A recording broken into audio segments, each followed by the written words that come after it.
Di may libreng dilig na yung mga bulaklak ko. Hindi ko na kailan magdilig.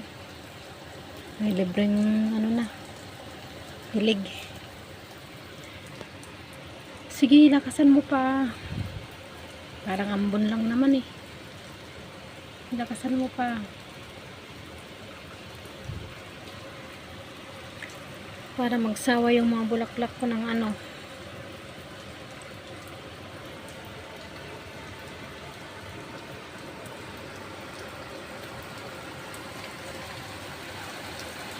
Yun. Sige yan, lakasan mo yan.